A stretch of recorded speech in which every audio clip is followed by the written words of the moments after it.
अस्सलामुअलैकुम and welcome to रौनक इफ्तार। रौनक इफ्तार में मैं आयशा अबरार और जवाद अहमद सिद्दीकी करते हैं आपको खुशामदीद हमारी इस ट्रांसमिशन में, जिसको आप देख सकते हैं 6 से लेकर 8 बजे तक। रोज़ाना हमारी कोशिश होती है कि कुछ ऐसा टॉपिक लेकर आएँ कि जिससे हम ना सिर्फ हमारा रमज़ान बल्कि आने वाला पूरा साल और उसके बाद आने वाले कई साल अच्छे गुजरें, एक अच्छा सा चेंज हम अपने आप में लेकर आएँ। हम डिस्कस कर रहे थे कि क्यों ना दयानतदारी को, ईमानदारी को टॉपिक बनाया जाए, और फिर हमने डिसाइड किया, मैंने और जवाद ने ये डिसाइड किया कि ईमानदार आप हैं, ठीक है, दयानतदार भी हैं अपने रिलेशनशिप्स में, अपनी रोज़मर्रा की ज़िंदगी में आप सारे वो काम करते हैं जो कि करने चाहिए, लेकिन कानून की पासदारी नहीं करते। सिग्नल को तोड़ना हमारे लिए ऐसा है जैसे कोई बड़े फ़ख्र का काम हमने किया और हम एक दूसरे को बड़ी खुशी से बता रहे होते हैं जवाद कि आज तो मैंने सिग्नल तोड़ा और मैं 5 मिनट में घर पहुँच गया। और सड़क को तो हम यूँ ट्रीट करते हैं जैसे हमारे घर की पार्किंग लॉट नाज़रीन। सो सड़कों से मुतल्लिक जो कवानीन हैं, ट्रैफिक से मुतल्लिक, उनको हम ना सिर्फ बड़ी सहूलत से नज़रअंदाज कर देते हैं, उनकी अहमियत से नावाकिफ़ हैं हम लोग। अब चाहे जैसा आपने इशारा तोड़ने का हवाला दिया है, ओवर स्पीडिंग का हवाला दिया है, अब गलत पार्किंग करना हो, हम में से किसी की परवाह नहीं है और हमें ये एहसास भी नहीं है कि हम अगर कानून की पासदारी नहीं कर रहे तो इसका मतलब ये है कि हम एक अदद मुजरिम हैं।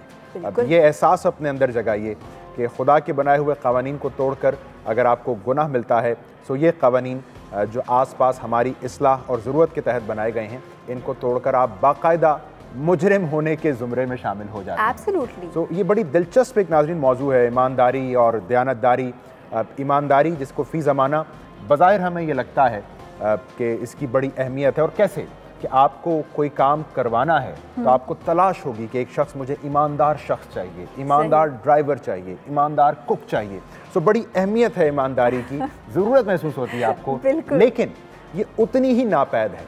और नापैद इसलिए है आयशा कि हम दूसरों में तो ईमानदारी ढूंढते हैं, अपने ऊपर हम लोग इसको लागू नहीं करते हैं, इसलिए हमें ये कम नजर आती है। हालांकि हम अगर मुसलमान होने के दावेदार हैं आयशा, ये बड़ी अहम बात है। सो हमारा जो सबसे prominent feature of the personality है वो तो ईमानदारी होनी चाहिए। यही होनी चाहिए कि लोग हमें देख के मुतासिर हों कि जी मुसलमान ऐसे होते हैं, लेकिन बदकिस्मती से आई थिंक हम लैक करते हैं इस चीज़ में। और आज हम इसी बारे में उलमा कराम से भी बात करेंगे कि ईमानदारी, दयानतदारी किस तरह से अपने आप में लाई जाए, कानून की पासदारी किस तरह से की जाए, और क्योंकि डॉन न्यूज़ की टीम पीछे नहीं हटती कोई भी नेक काम करने में। तो आज हमने एक नेक काम भी किया जो कि हम आपके साथ शेयर करना चाहेंगे। हमारी डॉन न्यूज़ की टीम गई 365 दस्तरखान के साथ, उन्होंने वक्त गुजारा, और ये वो जगह है, ये वो लोग हैं जो कि पूरे साल यानी कि 12 महीने लोगों को खाना खिलाते हैं। हमारी डॉन न्यूज़ की टीम ने उनके साथ जब वक्त गुजारा तो मंजर हम आपको दिखाएंगे किस तरह से उन्होंने एक अच्छा सा टाइम गुजारा। एक छोटी सी नेकी की तलकीन आपको भी इससे होगी।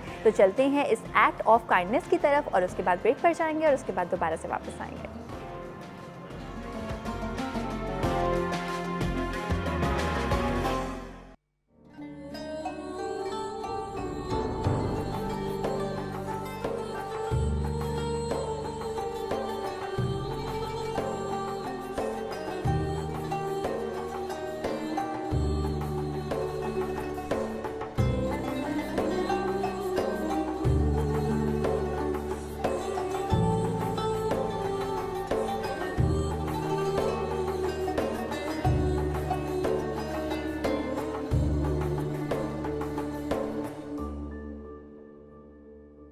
मेरा नाम राफे खान है। यहाँ पे हम ये दस्तरखान 365 डेज, साल के पूरे 365 दिन हम चाहते हैं कि हम लगाएं। हम 1 जनवरी 2017 से रोज़ाना दोपहर को 1 बजे यहाँ पे लंच सर्व करते हैं सबके लिए, food for all with love and affection. कुछ हम लोग दोस्त थे, आपस में बैठ के हमने इसको एक वीडियो से इंस्पायर होके हमने सोचा कि हम भी ये कर सकते हैं। तो इसलिए हमने कुछ दोस्तों ने मिल के एक व्हाट्सएप पे ग्रुप बनाया, ग्रुप बना के अपने फ्रेंड्स को सेंड किया। वहाँ से हमें लोगों का बहुत अच्छा एक फीडबैक आया कि हाँ जी करना चाहिए। हमने आपस में मिलकर इसको शुरू कर दिया। We are not an any organization. Message सबको ये है कि अपना कल बदलने के लिए हमको आज ये भूख मिटानी पड़ेगी। और अगर हम ये लोगों को, जिसकी भूख अगर मिटाए, क्योंकि भूख की वजह से ही लोग क्राइम पे उतरते हैं। आप देखें छोटे छोटे बच्चे ये सारे बैठे होते हैं, इनको खाने को नहीं मिलेगा, चोरियाँ करेंगे। तो पहले इनका फर्स्ट जो चीज़ है उसको खाने को इनको दें, फिर बाद में आगे देखा जाएगा रोडे वोडे बनाने के लिए क्या कर सकते हैं। बहुत से लोग होते हैं जो पैसों से करते हैं, पैसों से मैं भी चाहता तो मैं कर देता, किसी को पैसे दे के चला जाता, लेकिन ये खुद बढ़ के निकल के करना पड़ता है कि आप आगे खुद करें। मैं खुद आता हूँ रोज लोगों को खाना खिलाने, मेरे साथ मेरी टीम होती है, हम लोग खाना खिलाते हैं। पैसे मैं भी किसी ऑर्गेनाइजेशन को दे देता कि जी आप पूरे साल इफ्तार करा दें, वो नहीं होता, इससे जज्बा बढ़ता है। अब आप देखिएगा कि आगे हम लोग किस तरह खिलाते हैं और क्या करते हैं। हम जो जहाँ से बिरयानी बनाते हैं वो कराची की one of the best biryani की प्लेस है, रेस्टोरेंट है। नाम इस वक्त उसका ले नहीं सकते, लेकिन लोग बहुत शौक से खाते हैं और आप इस वक्त देख रहे होंगे कि उसकी स्मेल पूरी जगह पे है। तो बिरयानी और क्वालिटी हम लोग सब चेक करते हैं, बल्कि हम खुद भी खा सकते हैं, ऐसी बिरयानी है। We don't take zakat on this. तो हम लोग ये सिर्फ अल्लाह के नाम पे सारा खाना हो रहा होता है।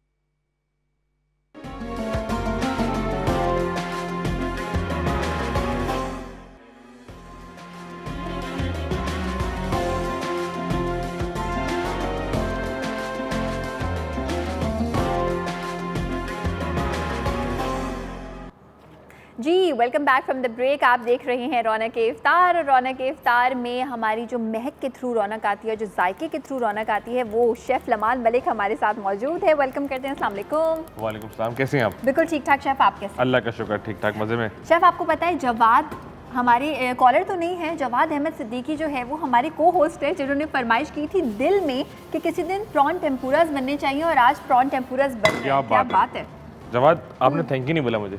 यार मैं आप चाह रहा था आज खाने के बाद करूं, लेकिन मुझे अंदाज़ा ये भी हुआ कि देखें दिल को दिल से रहा, मेरा और लमान का एक खास ताल्लुक बन गया। क्या बात है आपकी। हम मेरे ख्याल इफ्तार के बाद बर्गर खाने जा रहे हैं फौरी तौर पर। बिल्कुल सही। ठीक है, इफ्तार के बाद ये लोग बर्गर खाने जा रहे हैं, और अगर आपको खाने हैं प्रॉन टेम्पुरास तो इस रेसिपी को आप कर सकते हैं फॉलो। यहाँ पे हमने डालडा कुकिंग ऑयल कर लिया है ऐड। अच्छा, सबसे पहले चूँकि ऑयल जो है वो गर्म होने में टाइम लेगा और मुझे इसको डीप फ्राई करना है। बेसिकली आज हम बनाने जा रहे हैं प्रॉन टेम्पुरा। ओके। और बहुत सिंपल सी रेसिपी है, बहुत आसान सी रेसिपी है। आप फ्रेश प्रॉन्स मार्केट में इजीली अवेलेबल हैं। सही। आपको उसकी पहले बेसिकली ये रेसिपी 2 फॉर्म में यूज़ होगी। हाँ। पहला फॉर्म होगा मैरिनेशन, प्रॉन की मैरिनेशन, हम किस तरह मैरिनेट करते हैं उसको। फिर उसकी कोटिंग, बेसिकली कोटिंग 2 किस्म की होती है, होती ड्राई कोटिंग, काफ़ी है, थोड़ा सा और जाना चाहिए प्लीज़, क्योंकि प्रॉन्स अच्छी तरह डिप होने चाहिए। ठीक है। अच्छा, अब मैं चाहूंगी आप ये दिखा दें हमारे व्यूअर्स को कि प्रॉन्स जो हम इस्तेमाल कर रहे हैं वो कौन से हैं, कैसे हैं। अच्छा, ये फ्रेश प्रॉन्स हैं। बेसिकली 2 किस्म के प्रॉन्स मार्केट में अवेलेबल हैं। एक होता है IQF, जिसको मतलब होता है आपकी फ्रॉस्टिंग के अंदर होता है। ठीक है। ये फ्रेश प्रॉन्स अवेलेबल है मार्केट के अंदर इजीली। अगर आपको ये नजर आ रहा हो, अच्छा, हमने इसकी सफाई की हुई है, इसकी डिवेन किया हुआ है इसको। ठीक है। और डिवेन करने के साथ साथ हमने इसके साथ इसको हेड भी हटाया हुआ है, लेकिन टेल ऑन रखा हुआ है। ठीक है। टेल ऑन से खूबसूरती आती है। अगर आपको टेल पसंद नहीं, टेल खाइए मत, टेल निकाल दीजिएगा। ठीक है। लेकिन टेल रखिएगा ताकि आपको जब आप डालते हैं ऑयल के अंदर तो आपको आसानी होती है पकड़ने के अंदर। हाँ, एक हैंडल सा बन जाता है फ्राई करने के लिए भी, और फिर उसके बाद खाने के लिए भी आसानी हो जाती है। ठीक। अच्छा, यहाँ पे प्रॉन्स कौन से किस्म की यूज़ करने, ये तो शेफ़ ने आपको बता दिया। आप हमें कॉल्स भी कर सकती हैं, और शाजिया की कॉल है हमारे साथ, उनसे करते हैं बात। हेलो, अस्सलाम वालेकुम। वालेकुम अस्सलाम। आयशा बहुत प्यारी लग रही हैं माशाल्लाह, बहुत अच्छी ट्रांसलेशन कर रही हैं। बहुत बहुत शुक्रिया शाजिया। क्या कहना चाहेंगी, क्या फरमाइश करना चाहेंगी? एक तो मैं ये कहूँगी कि आप तीनों मिलकर जब बात आप और ये नुमान बहुत अच्छी ट्रांसलेशन करते हैं, बहुत अच्छी रेसिपीज लेकर आते हैं, और दूसरा ये कि क्विकली ना लोगों की फरमाइशें भी पूरी कर देते हैं। ये तो वाकई हमारे शेफ का कमाल है कि आपको फरमाइश करें अगले दिन। आपकी फरमाइश क्या, आप ये बता दीजिए शाजिया। मुझे तो सिर्फ ये पूछना है कि अगर हम इसे प्रॉन में खाना नहीं चाहें, क्योंकि बहुत सारे लोग प्रॉन में नहीं खा रहे ना प्रॉन टेम्पुरा, ठीक है, तो किसी और में बनाना चाहें तो Good. यही रेसिपी फॉलो करें। बिल्कुल बता मैं आपको अभी और इसी वक्त बता रहा हूँ। जी बताइए। जो लोग प्रॉन टेम्पुरा नहीं खाते, सही है ना, आपने सिर्फ ये करना है कि जो रेसिपी मैं बता रहा हूँ आपको, आपने सिर्फ उसके अंदर से हटा देने हैं प्रॉन्स। ठीक है। उसकी जगह आप चिकन ऐड कर दीजिए, वो चिकन टेम्पुरा बन जाएंगे। उसकी जगह आप सब्जी ऐड कर दें, वो वेजिटेबल टेम्पुरा बन जाएंगे। मैरिनेशन आप सेम रखिएगा। अगर आप चिकन लें, चिकन जूलियन काट लें, और इसका जो बेसिकली कोटिंग बताऊंगा मैं उसकी, जो आपको वो याद रखनी है। ठीक है। That's it. तो आपको प्रॉन पसंद नहीं है, आप चिकन ऐड कर लें। आपको चिकन पसंद नहीं है, आप बीफ ऐड कर लें। लेकिन बीफ के अंदर भी आप यूज़ करें टेंडरलाइन का पार्ट, जो सिरलाइन स्टेक का पार्ट होता है। ऑलराइट, कोटिंग बता दीजिए, उसके बाद हम कोटिंग हम लोग सबसे पहले हम लोग मैरिनेशन से भी पहले हम आएंगे कोटिंग की तरफ, क्योंकि कोटिंग को मुझे इसके अंदर पहले बनाना है और इसको एटलीस्ट 10 मिनट के लिए रेफ्रिजरेट करना है ठंडे पानी, ठंडी जगह पे। ये इंपॉर्टेंट सबसे पहले equal quantity of maida and equal quantity of cornflour. सही। 1 कप मैदा, 1 कप कॉर्नफ्लोर। सही। ठीक है जी, ठीक है, बराबर बराबर मिकदार दोनों की, इक्वल क्वांटिटी के अंदर हम इसको ऐड करेंगे। सही। उसके बाद हम इसमें ऐड करेंगे सॉल्ट, नमक ऐड करेंगे तकरीबन हाफ टी स्पून के बराबर नमक ऐड करेंगे। व्हाइट पेपर पाउडर 1 टीस्पून के बराबर व्हाइट पेपर पाउडर ऐड करेंगे। 1 टीस्पून बेकिंग सोडा, सबसे मेन चीज हमारी, ये सीक्रेट यहाँ पे शेयर हो रहा है। जिस तरह के रेस्टोरेंट में आप देखते हैं ना, crispy fried, baking soda add किया हमने, इसको अच्छी तरीके से मिक्स करेंगे। ठीक है। अच्छा शेफ, ये बैटर जो होगा ये हम ड्राई रखेंगे, लिक्विड ही रखेंगे? नहीं जी, मैं बता रहा हूँ अभी आपको। ओके। इसको अच्छी तरह से मिक्स करने के बाद हाँ, हम इसमें पानी ऐड करते चले जाएंगे। ठीक है। अच्छा, ये बड़ी देखने वाली चीज़ है कि कितना पतला हो, कितना गाढ़ा हो बैटर, बिकॉज अगर आपको एग्जैक्टली रेस्टोरेंट जैसा लुक चाहिए तो फिर वो ऐसे आएगा कि अगर आप इसको गौर से देखें। ठीक है, ये यहाँ पे हमारा बैटर हो रहा है तैयार। और शेफ आपने कहा है कि आप इसको फ्रिज में रखेंगे 10 मिनट ठंडा होने के लिए। 10 मिनट्स को आप थोड़ा सा रेफ्रिजरेट करेंगे ताकि थोड़ा सा बैटर ठंडा हो जाए। ठीक है। ताकि इसके जो क्रिस्प गोल्डन बड़ा खूबसूरत सी शक्ल आनी चाहिए वो आएगी। सही है। लेकिन सिर्फ शर्त ये है कि इसको आप थोड़ी देर रेफ्रिजरेट कर दें। आज जवाद बड़े खामोश लग रहे हैं, क्या चक्कर है ये? जी जवाद, एक कॉलर हमारे साथ मेरा रिजवान बताया गया हमें। जी रिजवान, अस्सलाम वालेकुम। क्या हाल है जी सर? आप सुनाइए रिजवान, खैरियत से हैं? अल्लाह का शुक्र। सबसे पहले आपका प्रोग्राम माशाल्लाह मैं देख रहा हूँ बहुत ही मज़ेदार जा रहा है, बहुत ही ज़बरदस्त आप रेसिपी बता रहे हैं। बहुत बहुत शुक्रिया। क्या फरमाइश करना चाहेंगे?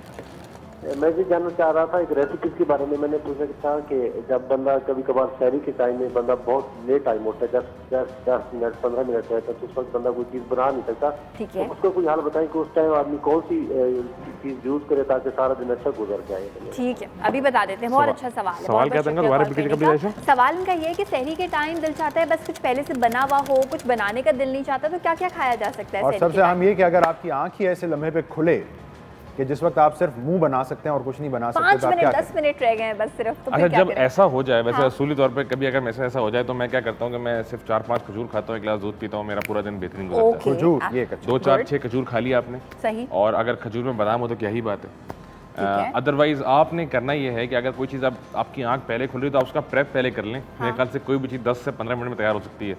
आप कोई भी चीज़ को मसाला लगा के फ्राई कर लें, रोस्ट बना लें, कुछ भी कर सकते हैं। जैसे कि अभी शेफ ने बताया, दही। अच्छा शेफ, यहाँ पे आप अपना काम कीजिए, थोड़ा सा हम आईसीसी चैंपियंस ट्रॉफी की तरफ भी जाएंगे। सो ओवर टू यू जवाब। उसको हम मिस नहीं कर सकते आयशा। बिल्कुल। अब इंतहाई दिलचस्प मरहला आईसीसी चैंपियंस ट्रॉफी का नाजरीन शुरू हो चुका है, खुसूसन गुज़श्ता कल के बाद जब पाकिस्तान ने श्रीलंका को हराया है और सेमीफाइनल के लिए क्वालिफाई कर लिया है, जहां इंग्लैंड का पाकिस्तान ने मुकाबला करना है। अब्दुल गफ्फार, डॉन न्यूज़ के हेड ऑफ स्पोर्ट्स, हमारे साथ मौजूद। अस्सलाम वालेकुम। तो अब्दुल गफ्फार, मुझे अंदाज़ा है आप यही कहेंगे कि जवाब जीत होती है, भले उस अंदाज में क्यों ना हो जिस अंदाज में कल पाकिस्तान जीता है। यही कहूँगा, लेकिन साथ मेरे ख्याल में वाकई जो लोग देखने वाले हैं, जो पाकिस्तान क्रिकेट टीम के फैंस हैं, इनकी दुआएं मुझे लग रहा है इस बाबरकत महीने में बहुत काम आ रही हैं। क्योंकि जब 7 आउट होने के बाद सरफराज के मलिंगा की बॉलिंग पे जो 2 कैचेस ड्रॉप हुए, टर्निंग पॉइंट, क्योंकि वो कैचेस अगर में से कोई एक कैच भी अगर पकड़ लिया था तो पाकिस्तान टीम के सिर्फ 2 खिलाड़ी रह गए थे। तो कल श्रीलंका ने और पाकिस्तान दोनों ने बड़ी भरपूर मेहनत की कि किसी तरह हम सेमीफाइनल में ना पहुँचे, लेकिन श्रीलंका थोड़ा पीछे रह गया और हम आगे निकल गए। सो हारने की जस्तजू में श्रीलंका हार गया। बिल्कुल। और आपने लगा एक तो हमारे कैचेस ड्रॉप होना टर्निंग पॉइंट, ये क्या हुआ कि जो हमने देखा 74 फॉर 0 से 162 फॉर 7, ये जो पाकिस्तान ने 0 से 7 खिलाड़ी खोने का सफ़र इतनी तेज़ी से तय किया। आप तो कल हमें बता रहे थे कि श्रीलंका के बॉलिंग अटैक में इतना शानदार कुछ काम है ही नहीं करने वाला। बिल्कुल ऐसे ही है, क्योंकि श्रीलंका का bowling attack obviously England, south Africa या ऑस्ट्रेलिया जैसा नहीं था, लेकिन हमारी जो मिडल ऑर्डर है अगेन एक्सपोज। अभी कुछ देर पहले ही मिकी आर्थर ने प्रेस कॉन्फ्रेंस की कार्डिफ में उनका यही कहना था कि बिल्कुल कंसर्न है हमें, और वो उन्होंने हिंट दी कि सरफराज और जो कि शुएब मलिक कुछ ज़्यादा बेहतर फॉर्म में, तो शायद हम उन्हें फिर ऊपर के नंबर पर यूटिलाइज़ कर लें, लाइक नंबर 4 पे शायद सरफराज आ जाए। अच्छा फैसला है? अच्छा फैसला इसलिए होगा कि जो खिलाड़ी फॉर्म में फिर ज़्यादा वो खेले, ताकि अगर वो पहले आके मैच कंट्रोल कर लेता है तो फिर आपको प्रॉब्लम नहीं होती। अब हो ये रहा है कि हफीज़ भी इस पर ज़्यादा रन नहीं कर पा रहे, बाबर आजम जिनको हम बहुत ज़्यादा हाई रेट कर रहे थे, बहुत बड़ी डिसअपॉइंटमेंट।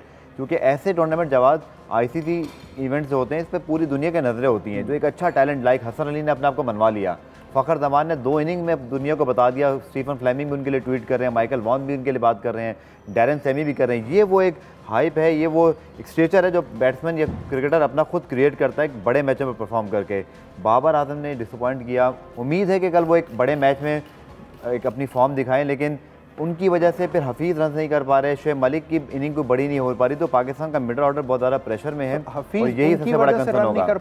ओवरऑल तीनों प्लेयर कब काम आएगा, तीनों प्लेयर जवाब कोई एक्सक्यूज़ नहीं है, क्योंकि जो बॉल खेलनी है वो आपने खुद खेलनी है, कोई इसमें एक्सक्यूज़ नहीं है। क्योंकि बाबर आजम अगर सॉफ्ट डिसमिसल हो रही है, हफीज़ का सॉफ्ट डिसमिसल के उन्होंने गेंद को खेला और सामने कैच पकड़ा दिया, बहुत ज़्यादा कहते हैं ना विराट कोहली की तरह या जो रूट की तरह आपको खुद अपनी जो विकेट है उसकी प्राइस खुद बढ़ानी चाहिए। आपको खुद अब मेहनत करनी चाहिए कि मेरी विकेट सबसे ज़्यादा इंपॉर्टेंट है, मैं आसानी से आउट ना हूँ।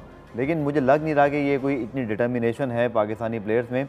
और हम जीत तो गए, लेकिन जो हमारी बैटिंग है उसका कंसर्न बरकरार है। आपकी सरफराज ने और आमिर ने आउट ऑफ स्पिन खेला, ठीक है, लक उनके साथ थी, लेकिन 75 रन 8वीं विकेट पर ऐड करना, रिकॉर्ड बनाना, ये भी बड़े दिल गुर्दे की बात है। क्योंकि इतने बड़े प्रेशर मैच में सिर्फ एक बॉल फिर काफ़ी होती है। सरफराज को 2 लकी चांस मिले, लेकिन अगेन उन्होंने एटलीस्ट जो रन्स किए, जब तक वो आउट नहीं हुए उन्होंने दिखाया कि रन्स कितना डिटर्मिनेशन से करने हैं। Captain knock, pure captain knock के लिए भूला ही नहीं सकते आमिर ने जैसे कल उनका साथ दिया। लमान, आप कल किसको कहेंगे मैच जीतने का क्रेडिट देना चाहेंगे, आमिर को, सरफराज को? सरफराज। और जिस तरह आमिर ने उनका साथ दिया, आमिर ने बिल्कुल साथ दिया, लेकिन बैटिंग मेरे हिसाब से सरफराज ने बेहतरीन की। और मुझे जो पता चला, मैं देख नहीं सका मैं मैच, लेकिन मुझे जो फीडबैक सुनने में मिला, इनसे भी बात हो रही थी मेरी आज थोड़ी देर पहले, तो उन्होंने बताया कि वो मैं कल से क्या कह रहे थे कि आप शेर के मुंह से निवाले छीन के लेकर आए। जीत का तर्क निवाला। क्योंकि मलिंगा का कल जवाब आईसीसी इवेंट में आखिरी मैच तक तरह से, क्योंकि अब वो शायद आइंदा नहीं खेल सकेंगे, तो उनकी बॉलिंग पे दोनों कैचेस ड्रॉप हुए और उनके जो रिएक्शन थे ना, वो शायद मलिंगा ही बेचारे जानते हैं कि उनके दिल पे क्या गुजरी होगी। सलमान, आपकी रेसिपी कहाँ है? अगर हमें वक्त मिला नाज़रीन तो हम पाकिस्तान इंग्लैंड मैं बेसिकली अपने बैटर की तरफ ही हूँ, क्योंकि सबसे मेन चीज़ हमारा बैटर है। बैटर हो चुका है तैयार, और इसको हमने थोड़ी देर के लिए करना है रेफ्रिजरेट। जी, कोई भी सोडा ड्रिंक हम बैटर में ऐड कर सकते हैं कि उससे क्रिस्पी हो जाए? बिल्कुल, हम इसके अंदर कोई भी कार्बोनेटेड ड्रिंक ऐड कर सकते हैं। अगर आपके पास सोडा वाटर अवेलेबल हो आप वो ऐड कर दीजिए। खैर, हम आ रहे हैं अपनी मैरिनेशन की तरफ। सबसे पहले हम यूज़ करेंगे, बल्कि ऐड करेंगे, क्या क्या इस्तेमाल करेंगे? मैरिनेशन बड़ी इंपॉर्टेंट है। मस्टर्ड पेस्ट का हम करेंगे इस्तेमाल ऑलमोस्ट 1 टीस्पून के बराबर। उसके बाद हम इसमें ऐड करेंगे व्हाइट पेपर। ठीक है, व्हाइट पेपर पाउडर हमने कर दिया इसमें ऐड करेंगे सॉल्ट, नमक शामिल करेंगे। नमक कम ऐड करेंगे क्योंकि हम लोगों ने इसके अंदर ऑलरेडी ऐड किया हुआ है, जो बैटर बनाया उसमें ऐड किया। लेमन जूस, नींबू का रस शामिल कर रहे हैं जी, ऑलमोस्ट 1 नींबू का रस है ये। लहसुन चॉप हुआ हुआ, फ्रेशली चॉप लहसुन, सही, थोड़ा सा पाकिस्तानी टच देने के लिए हरी मिर्च चॉप हुई हुई, स्पाइसी मजेदार सा। उसके बाद हम इसमें ऐड करेंगे थोड़ी सी क्रश चिली यानी कुटी हुई लाल और मिर्ची। इसको हम अच्छी तरीके से ये हमारा जो मैरिनेशन है वो बन गया है। बिल्कुल जी। अच्छा, इस मैरिनेशन को हम मिक्स करेंगे। और शेफ, हम प्रॉन्स जैसी चीज़ को ऑलमोस्ट कितने टाइम के लिए मैरिनेट करना चाहिए? देखिए, फिश जितने भी किस्म के सी फूड्स होते हैं, जब उनको आप मैरिनेट करते हैं उनका कुकिंग टाइम स्टार्ट हो जाता है। ठीक है, सही ना? ठीक है, तो आप उनको मैरिनेट कर दें 2 घंटे भी बहुत है मेरे हिसाब से। सही है। अच्छा, यहाँ पर हमने फिलहाल ऑयल का फ्लेम, अगर आप चाहें तो मैं बंद भी कर सकती हूँ, क्योंकि काफ़ी हद तक ये ऑयल हो चुका है गर्म, तो इसमें हम करेंगे फ्राई। लेकिन हम पहले करेंगे मैरिनेट हमारे प्रॉन्स को। पहले करते हैं। अच्छा, मैं बताना चाहूँ कि प्रॉन्स को आज थोड़ी जगह देनी होगी आपने। सही, थोड़ी जगह दीजिएगा। देखिए, प्रॉन्स इस सूरत में आने में टाइम लेंगे, क्योंकि प्रॉन्स हमेशा इस सूरत में होते हैं। ठीक है, आपने इसकी कमर तोड़नी होती है। बिल्कुल हल्के हाथ से आप इसको प्रेस करेंगे अगेंस्ट इसकी कमर के, और इसको प्रेस करके थोड़ा सा कट्स इस पे हम लाएंगे, कट्स। हाँ, ये बड़ी देखने वाली चीज़ है। और उसके बाद बिल्कुल हल्के हाथ से हम कट्स आएंगे ताकि इसको आप अच्छी तरीके से लंबा कर सकें। और हल्के कट्स लगाकर जो है वो हमें इसको लंबा करना है सीधा। मैं दोबारा दिखा देता हूँ। राइट, अच्छा सा हम ये कर लेंगे सीधा। ठीक है, जब प्रॉन्स बेसिकली इस हालत में होते हैं, ठीक है, हाँ, सही है, ठीक है, टेढ़ी मेढ़ी, सही है। इनको हमें सीधा करना होता है, इंसान बनाना होता है, इंसान बनाना होता है प्रॉन्स को। ठीक है, आपने इसको बिल्कुल कमर के अगेंस्ट हल्का सा प्रेस करेंगे, ज्यादा जोर मत लगाइएगा, नहीं तो कमर टूट सकती है और प्रॉन आधा हो सकता है। इस पे हल्के हल्के कट्स हाथ से इसको सीधा कर लेंगे। और ये वो चीज़ है जो कि हम यूजुअली करते हैं। और अभी यहाँ पे हम जो है वो उसको मैरिनेट करने के लिए रख देते हैं। जवाब दोबारा से चलते हैं आपकी जानिब। जी हाँ, क्योंकि कल नाजरीन पाकिस्तान और इंग्लैंड सेमीफाइनल में आमने सामने होंगे आईसीसी चैंपियंस ट्रॉफी के। सो अब्दुल गफ्फार, ज़रा मुख्तसरन लेकिन हमें बताइए, पाकिस्तान की एक परफॉर्मेंस इंडिया के ख़िलाफ़ थी, एक साउथ अफ्रीका के ख़िलाफ़ थी और एक कल श्रीलंका के ख़िलाफ़ थी। इंग्लैंड की नज़रें किस परफॉर्मेंस पर होंगी हमारी? देखें, अभी मॉर्गन ने प्रेस कॉन्फ्रेंस की, इंग्लैंड की टीम के कप्तान हैं, और उनका यही कहना था कि पाकिस्तान इधर डेंजरस साइड, ये उन्होंने कहा और वो अपने दिन पर किसी भी टीम को हरा सकते हैं। साथ में भी मैं ICC की वेबसाइट पर एक कॉलम पढ़ा था, इयन बेल का जो फॉर्मर इंग्लिश बैट्समैन है, उनका कहना था कि हमें भी नहीं पता कि कल पाकिस्तान किस तरह के मूड में आएगा, क्योंकि ये अनप्रिडिक्टेबिलिटी, शायद हफीज़ ने कहा था कि हमें पसंद है अटैक। आई थिंक फैंस को तो शायद इतना पसंद नहीं है, क्योंकि फैंस ऑब्वियसली चाहते हैं कि हम कंसिस्टेंट खेलें, लेकिन चूँकि पोटेंशियल है हमारे अंदर। और लेकिन जवाब मेरी राय यही होगी कि पाकिस्तान के पास जो बेस्ट ऑप्शन रहा है against south Africa, against Sri Lanka भी, कि आप इंग्लैंड को पहले बैटिंग कराएं, आपका बॉलिंग अटैक मजबूत है, आप पहले हाफ में मैच पे कंट्रोल करें, क्योंकि इंग्लैंड ने 444 किए थे आखिरी मरतबा जब हम उनसे खेले थे इंग्लैंड के अंदर। वो बहुत हाई स्टैंडर्ड क्रिकेट खेल रहे हैं, स्पेशली उनकी बैटिंग जो है इज़ देयर मेन वेपन। उनके सारे प्लेयर जो हैं वो विकेट पे सिर्फ ठहरते नहीं हैं, उनके अगर आपने देखा था अगेंस्ट जो मैच हुआ था आखिरी मैच, वहाँ भी उनके 35 रन पे 3 आउट थे, उन्होंने मैच आराम से फिनिश कर दिया अगेंस्ट ऑस्ट्रेलिया। बेन स्टोक ने सेंचुरी बना दिया कि इन मॉर्गन ने 87-81 बॉल्स पे किए। तो इंग्लैंड की बैटिंग को जवाब आपको काबू करना है तो आपको अपनी बॉलिंग स्ट्रेंथ पर ही जो है रिलाई करना होगा, क्योंकि हमारी बैटिंग ऐसी नहीं है कि हम कोई 350 रन कर देंगे और इंग्लैंड को आउट कर देंगे मैच से। अगर हमें मौका मिलता है और पाकिस्तान पहले बॉलिंग करता है और वो भी स्पेशली जो अपने स्पिनर्स हैं उनका इस्तेमाल अच्छा करता है, तो ये वो एक वाहिद चांस है जो मुझे नज़र आ रहा है इंग्लैंड जैसी मजबूत टीम को, जो कि इस वक्त दुनिया की बेहतरीन वनडे टीम गर्दानी जा रही है कि जिस तरह की फॉर्म है, और पाकिस्तान यही एक मंत्र है जिससे काबू कर सकता है अपनी स्पिन बॉलिंग के जरिए। तो इसे मुख्तसरन हम यूँ रैप अप करते हैं। अब्दुल गफ्फार, एक तो आपका शुक्रिया कि पाकिस्तान जो साउथ अफ्रीका और श्रीलंका को हराने के बाद इस वक्त जिस कॉन्फिडेंस में है उसका इस्तेमाल करते हुए इंग्लैंड पर प्रेशर बनाकर कल गेम को टर्न अराउंड कर सकता है। बिल्कुल, क्योंकि इंग्लैंड बड़ी टीम जवाब अपने मुल्क में खेल रही है, तो ये फैक्टर जरूर देखना चाहिए कि उनके स्टेक्स बहुत हैं, एक्सपेक्टेशंस बहुत हैं, और पाकिस्तान टीम इस वक्त जिस कहते हैं ऑन अ रोल, तो फिर कुछ भी कर सकती है, और पूरी पाकिस्तानी कौम की दुआएं खुसूसन रमज़ान के महीने में उनके साथ। तो हम बढ़ेंगे एक मुख्तसर ब्रेक की जानिब। नाज़रीन, लमान आज प्रॉन टेम्पूरा बना रहे हैं, झींगा टेम्पूरा। लमान, राइट? बिल्कुल सही बोला आपने, झींगा टेम्पूरा। तो झींगा टेम्पूरा मुकम्मल होकर किस शक्ल में इस कढ़ाई से बाहर आता है, लमान हमें बताएंगे इस मुख्तसर ब्रेक के बाद।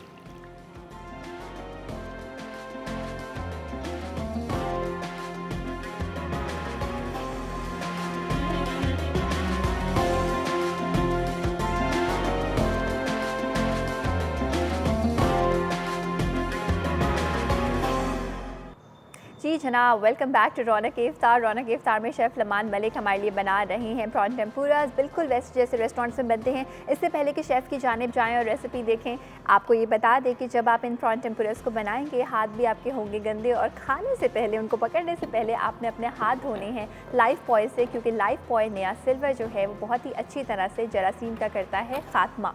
चलते हैं शेफ़ लमान की जानिब और देखते हैं क्या क्या किया है। जी शेफ़। जी, तो हमारे मैरिनेट हो चुके हैं, अब इसको हम फ्राई करेंगे, लेकिन फ्राई करने से पहले हमें इनकी डस्टिंग करनी होगी। डस्टिंग घर वाली नहीं, डस्टिंग से मेरी मुराद, ठीक है, झाड़ू पोछा नहीं लगा रहे हम प्रॉन्स पे, हम इसके ऊपर मैदा लगा देंगे थोड़ा, ठीक है, ताकि ये इसका मसाला जो है ना निकल जाए, वो पकड़ ले मसाला, ठीक है। उसके बाद बैटर के अंदर डिप करके इसको अच्छा, ये देखने वाला स्टाइल है, शक्ल में घुमाएंगे, ठीक है, और उसके बाद जितना भी एक्सेस है वो निकाल देंगे, सही। और जब कढ़ाई में ऐड करेंगे, अच्छा, ये जो इस वक्त आप कर रहे हैं ये क्या है और ये क्यों है? इससे प्रॉन बिल्कुल सीधा निकलेगा। ओह, तो यानी ये कोई बिला वजह ऐसे नहीं है कि बस इसमें शशके कर दिए, सिर्फ एक्चुअली इसका एक मतलब भी है कि प्रॉन बिल्कुल परफेक्ट सीधा फ्राई होगा, ठीक है। This is a very nice tip कि आपने हल्के हाथ से इसको स्वर्ल करना है इस तरह से, बाकी के भी। अच्छा शेफ, प्रॉन्स को फ्राई होने में कितना टाइम लगता है? 3 से 4 मिनट। 3 से 4 मिनट। और अगर हम उनको ज़्यादा पका दें तो क्या होगा? ड्राई हो जाएगा बिल्कुल, हाँ, और रबड़ हो जाएगा। अच्छा, मैं बताता चलूँ कि बैटर की जो कंसिस्टेंसी चेक करनी है आपने अपनी उंगली डिप करनी है बैटर के अंदर और निकालनी है। अगर आपकी उंगली पूरी तरीके से कोटेड निकलती है, दैट मीन्स कि आपका बैटर परफेक्ट है। अगर आपकी उंगली पे कोटिंग नहीं ठहरती है तो आप बैटर को थोड़ा सा थिक कर लीजिए। वेरी नाइस, ये बहुत अच्छी निशानी है ये दिखाने की कि बैटर पतला है, गाढ़ा है, कैसा है।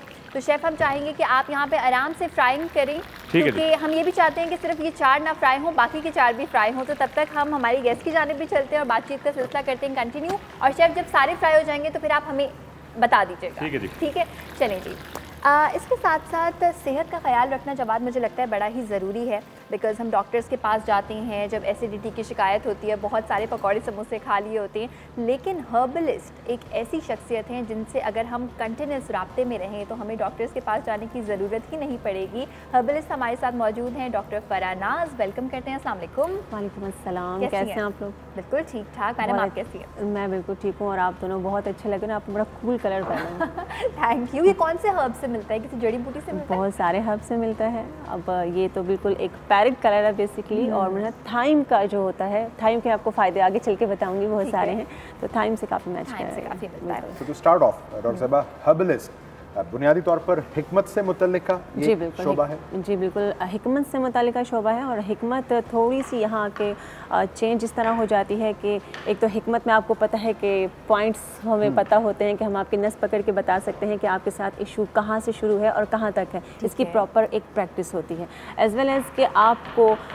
मेडिसन पूरी हिकमत हकीम खुद आपको अपने हर्ब्स के थ्रू उसमें क्या कहते हैं आमन दस्ता में कूट के बाकायदा मेहनत करके आप लोगों के लिए वो मेडिसिन तैयार की जाती है। ये प्रॉपर एक हिकमत है।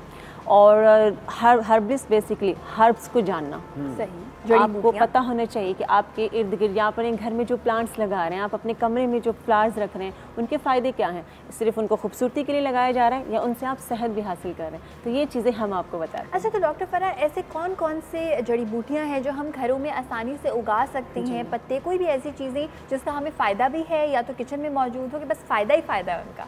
बहुत सारे हैं, जिसमें आप लेवेंडर लगा सकते हैं, आप एलोवेरा लगा सकते हैं, आप मिंट लगा सकते हैं, आप तुलसी लगा सकते हैं। जिस तरह आजकल का जो वेदर है, इसमें आपने देखा कि ये जो डेंगू और आपका चिकनगुनिया जो है, लोग समझते हैं चिकन खाने से है, जबकि चिकन खाने से नहीं है, वो मॉस्किटो से है, मच्छर के काटने से। अब बहुत सारे लोगों को पता चलता जा रहा है जो हमने बताया। तो वो आप किस तरह स्टॉप कर सकते हैं? आप अपने घर में तुलसी का पौधा लगा दें, तो वहाँ पे मच्छर नहीं आते हैं। डेंगू के खिलाफ भी एक दफ़ा है। बिल्कुल है, बहुत बड़ा दिफा है। अगर आप उसको अपने कमरे के पास रख दें या अपने जो आपका लॉन है उसमें आप लगा दें, तो काफ़ी हद तक कंट्रोल हो जाएगा, मच्छर वहाँ पे नहीं। बीमारियों से हटकर मेरा ख्याल है आयशा, ये अच्छी नींद का भी बड़ा अच्छा गुर है, क्योंकि अगर मच्छर कमरे में मौजूद हैं तो ये आप रह सकते हैं, मच्छर रह सकते हैं। और अगर आप चाहते हैं कि आप ही रहे अपने घर में, अपने कमरे में, तो तुलसी का पौधा ज़रूर लगाएं। इस बारे में मजीद भी बात करेंगे। और यहाँ पे हमारे जो प्रॉन टेम्पुरास हैं, शेफ तैयार हैं? बिल्कुल तैयार हो चुके हैं हमारे प्रॉन टेम्पुरास। ठीक है। और हम इनका जो एक्सेस ऑयल है वो ड्रेन कर रहे हैं। और अब हम आएंगे सर्विंग की तरफ। राइट, क्रिस्पी क्रिस्पी, ये बिल्कुल मुझे लग रहा है जैसे हम किसी रेस्टोरेंट जाते हैं तो उस टाइप के प्रॉन टेम्पुरास हैं। घर पे, हमारे घर पे तैयार किया है इनको शेफ लमान मलिक ने। अब हमारे शेफ इसको खाने का तरीका भी हमें बता कर जाएंगे जी, कैसे खाते या हैं? शेफ इसमें कुछ छोड़ने वाला नहीं है? इसमें सिर्फ ये टेल जो है जी, आप ये छोड़ दीजिएगा, बाकी सब खा लीजिएगा। बाकी सब खा लीजिएगा। प्रॉन की सफाई हुई भी है, पेट निकला हुआ सब है, लेकिन ये टेल जो है आप इसको खींचेंगे इस तरीके से, ये टेल बाहर आ जाएगी। और इसको अब ये पूरा आप खा, अब इसमें कुछ नहीं छोड़ने का। अब आप इसमें कुछ भी ना छोड़िएगा, बस हम प्लेट छोड़ देंगे जिस पे इसको सर्व किया गया है, बाकी सब हम खा लेंगे। बहुत बहुत शुक्रिया शेफ। और इस तरह से इसको सर्व करना जरूरी है कि क्रिस्पी रहे, या एक दूसरे के ऊपर भी रख सकते हैं? ये गरम गरम खाए जाए तो बेहतर है। ठीक है, क्योंकि अगर गरम गरम नहीं खाएंगे तो ये सौगी हो जाएंगे। मतलब मुझे पता है कि जब आप लोग इफ्तार के बाद खा रहे होंगे तो ये सौगी हो चुके होंगे। अच्छा, सर्व करेंगे इसको हम स्वीट एंड सार केचप के साथ। And this is done. This is done. Thank you very much जी। थैंक यू शेफ लमान। Thank you. बहुत बहुत शुक्रिया आपका इतने मज़ेदार से खाने तैयार करने का। आज बनाए हैं इन्होंने प्रॉन टेम्पुरास, और आप लोग भी फरमाइश कर सकते हैं शेफ लमान से। चलते हैं हमारी डॉक्टर फराह नाज की जानिब दोबारा से। डॉक्टर साहब, ये बताइए कि जितने भी हर्ब्स हम इस्तेमाल करते हैं उनमें से कौन कौन सी ऐसी जड़ी बूटियां हैं जो जब हम पकौड़े और समोसे ज़्यादा खा लेते हैं तो काम आएंगी? आप यकीन करें कि मैं इसका ही जवाब सोच रही थी कि मुझे पता था कि अब यही पूछने वाली। ज़ाहिर है, जब हम इतनी तली हुई चीज़ें खाते हैं और हमें आदत नहीं होती है, वैसे हम इतने डाइट कॉन्शियस हो रहे हैं, रमज़ान में हम ये सारी चीज़ें भूल जाते हैं। तो एक पहले तो कोशिश ये करें कि थोड़ा सा अवॉइड करें, मतलब पेट आपका ही है और आप बाद एक महीने के बाद भी आपका ही रहेगा। तो खाएं, सब खाएं, ये नहीं मैं ये नहीं कहती कि आप सब चीज़ें छोड़ दें, आप लें, लेकिन एक क्वांटिटी होनी चाहिए, थोड़ा थोड़ा सा खाएं, ठहर ठहर के खाएं। रोज़ा किस तरह खोलना है, आपने एक खजूर खानी है और सादा पानी आपने लेना है, 3 घूंट में आपने उसको पीना है, 1 गिलास को स्टे करवाइए। उसके बाद फिर दोबारा आप 1 गिलास और पानी पिए इसी तरीके से। फिर आप फ्रूट चाट ले लें और उसके बाद आप नमाज पढ़ लें। अब जवाब का सवाल ये है कि पकौड़ा कब खाएं हम? उसकी नमाज के बाद आप जब आएंगे फिर आप जो भी आपने चीज़ें खानी है, पकोड़े या जो भी खाना है वो खाएं। उसके बाद आपने एंड में जो भी खाना है एक आप ग्रीन टी ले लीजिए। ग्रीन टी किस तरह की, आपने एक छोटा सा टुकड़ा लेना है अदरक का, सही, एक छोटा सा टुकड़ा आपने अदरक का ले लिया, उसमें चंद पत्ते आपने मिंट के ले लिए, जो पुदीना आपके घर में, ये सारी चीज़ें आपके घर में मौजूद होंगी, आपको बाहर जाने की ज़रूरत नहीं है। सही, अदरक तुलसी के पत्ते आप उसके अंदर 2 से 3 ऐड कर लीजिए। अच्छा, तुलसी के और पत्ते, एक लौंग, एक से ज़्यादा नहीं, एक लौंग। ये टी जब आप लेंगी, आप बिलीव करें कि वो जितनी भी आपने चिकनी चीज़ें या आपने ऐसी चीज़ें ली हैं जो आपको जाके प्रॉब्लम कर सकती हैं, कोलेस्ट्रॉल लेवल खुदा ना खास्ता बढ़ सकता है, तो ये इसको वहीं पे स्टॉप कर दें। ये मुतबादिल इस बात का तो नहीं है कि आप 1.5 दर्जन प्रॉन्स खा जाएं और उसके बाद एक ग्रीन टी का कप पी लीजिए? अब ये 1.5 दर्जन प्रॉन इस मौसम में खाने वाली भी, ये तो कोई नहीं खाएगा। बिल्कुल। और डॉक्टर फराह ने बल्कि खाना बताया भी था कि थोड़ा सा हल्का हाथ रखिए आप, जैसे खजूर है, पानी है, फिर आहिस्ता आहिस्ता खाना स्टार्ट करें। यहाँ पर हमारे पास एक ब्रेक का टाइम भी है, ब्रेक पर जा रहे हैं, लेकिन जब वापस आएंगे तो आप लोगों की कॉल्स भी हम ज़रूर लेंगे। कोई सवाल पूछना चाहते हैं बिल्कुल आप पूछ सकते हैं, और डॉक्टर फराह हमारे साथ मौजूद हैं, तो इस बारे में मज़ीद बात करेंगे कि जड़ी बूटियों से किस तरह से आप कर सकते हैं अपना इलाज, छोटे से वक्फे के बाद।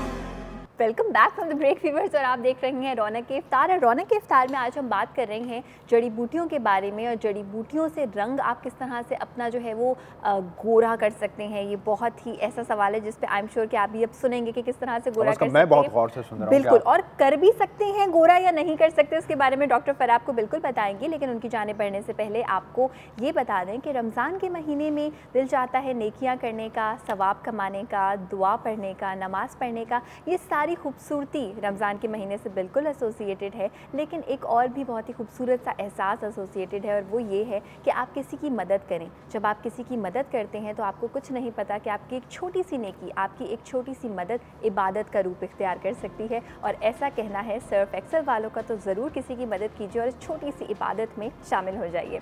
चलते हैं डॉक्टर फराह आपकी जानिब कि ये बताइए कि जड़ी बूटियाँ मैं खा लूँगी तो मैं क्या गोरी हो जाऊँगी? और ये गोरा होना क्यों ज़रूरी है डॉक्टर साहब? सबसे पहली बात ये कि अपने दिमाग से हर इंसान को ये बात निकाल देनी चाहिए, जी मुझे बहुत ज़्यादा गोरा होना है, और गोरे होने में ही खूबसूरती है। हमारे एशियन लोगों में आप देखें जितना सांवली रंगत में अट्रैक्शन है उतनी गोरी रंगत में नहीं है। ठीक है, गोरा होना हर किसी को अगर शौक़ है, गोरा होना ये दिमाग से निकाल दे। ये आपको अल्लाह ताला ने जो कलर दे दिया है उसको आप बेहतर कर सकते हैं, मज़ीद उसको निखार सकते हैं, उसमें शाइनिंग आ सकती है। आप बहुत ज़्यादा गोरे हैं, आपके फेस के ऊपर स्पॉट्स हैं, वो भी बुरा लग रहा होता है। तो सबसे पहले आपको ये पता होना चाहिए कि आपका इम्यूनिटी सिस्टम स्ट्रांग होना चाहिए। आप जो खाते हैं वो आपकी स्किन ग्लो करनी चाहिए, आपके हेयर खूबसूरत होने चाहिए, आप खुद ब खुद अच्छे लग रहे होते हैं। तो गोरा होना मसला नहीं है। हाँ, आप अगर ये कहें ना आयशा कि आप मुझे बताएं कि मैं अपने कलर को मज़ीद कैसे निखार सकती हूँ या उसमें शाइनिंग कैसे ला सकती हूँ, कि मुझे मतलब ब्लश करना, एक स्किन आपकी देखे तो इंसान कहता है कि यार वो सांवली रंग थी लेकिन कितनी अट्रैक्शन थी। सही, वो लड़का हो चाहे लड़की, और लड़कों के लिए तो वैसे ही कहा जाता है कि वो सांवले अच्छे लगते हैं। टॉल डार्क हैंडसम आपने सुना होगा, लेकिन टॉल डार्क ब्यूटीफुल आपने कभी नहीं सुना होगा। जवाद को हम दोनों ने मिलकर खुश कर दिया है। वेल, जवाद सांवले नहीं है, बिल्कुल भी नहीं है, लेकिन कि लड़के जो है वो बहुत ज़्यादा गोरे भी। लेकिन आप भी कह रही हैं कोई सांवला है भी तो उसको परेशानी की बात इसलिए नहीं है, वो सांवला रहते हुए अपनी स्किन को, अपने कॉम्प्लेक्शन को निखार सकते हैं। बिल्कुल निखार सकते हैं। तो उसके लिए तजवीज़ क्या करेंगे? बिल्कुल, ये मैं उसी तरफ आ रही हूँ कि उसके लिए हम एक ड्रिंक बताते हैं आपको। पैक का मेरे ख्याल में टाइम नहीं होगा, अभी हमारे पास टाइम भी शॉर्ट, अगर होगा तो वो भी बता देंगे। ड्रिंक आपको मैं बताती हूँ, थाइम पाउडर भी ले सकते हैं और थाइम आपको लीव्स भी मिल सकते हैं। अगर लीव्स अवेलेबल नहीं है तो आपको पंसार से थाइम पाउडर मिल जाएगा। थाइम पाउडर आपके कलर को भी खूबसूरत करता है और आपकी स्किन को टाइट करता है।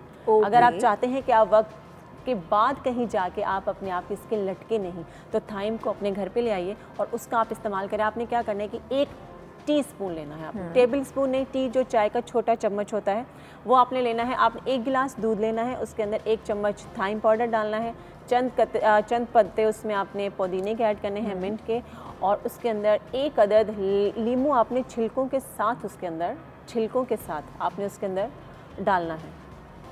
2 से 3 बादाम, लेकिन छिलकों समेत इसके छिलके हमने नहीं, क्योंकि पीलिंग एजेंट है और ब्लीचिंग एजेंट है बेसिकली लेमन, तो ये आपके कलर को खूबसूरत करता है। ये 4 चीज़ें मैंने बताई हैं। 2 बादाम है इसके अंदर, 2 से 3 बादाम आप ले सकते हैं। थाइम पाउडर है बेसिक इसकी चीज़, और दूध है 1 गिलास, और आधा लीमू लेना है, पूरा नहीं, छिलकों समेत। आपने एक ये ड्रिंक तैयार कर लेना है और आप इसको छानेंगे नहीं, आप ऐसे ही अच्छा एज इट इज़ पियेंगे। और ये दिन में एक बार लेना है आपने, अफ्तार के बाद ले लें, कोशिश करें अफ्तार के बाद लें, थोड़ा सा हैवी हो जाएगा क्योंकि इसको हम छानेंगे नहीं। तो आप अफ्तार के बाद डेली लें, 3 महीने लगातार आप इसको लें, आप देखें आपकी स्किन कितनी खूबसूरत और ग्लॉसी। वाह ज़बरदस्त। और इसके साथ साथ कॉलर भी हैं हमारे साथ, आहद है कराची से, करते हैं बात। हेलो अस्सलाम वालेकुम। वालेकुम सलाम। जी आहद, मैं बिल्कुल ठीक ठाक, क्या पूछना चाहेंगे? सबसे पहले तो मैं आपके शो की तारीफ करना चाहूँगा कि आप लोगों को मौका देती हैं बात करने का। बहुत बहुत शुक्रिया। डॉक्टर साहब भी बहुत अच्छे मशवरे दे रही हैं। मेरा सवाल ये कि मेरी स्किन ऑयली रहती है बहुत ज़्यादा। ठीक है, और आप पूछिए। आपका जिसके आप मॉर्निंग में भी शो करती हैं, उसमें मैं कॉल मिलाता हूँ, कॉल नहीं मिलती। तो आप ये चाहते हैं आपकी स्किन ऑयली ना रहे।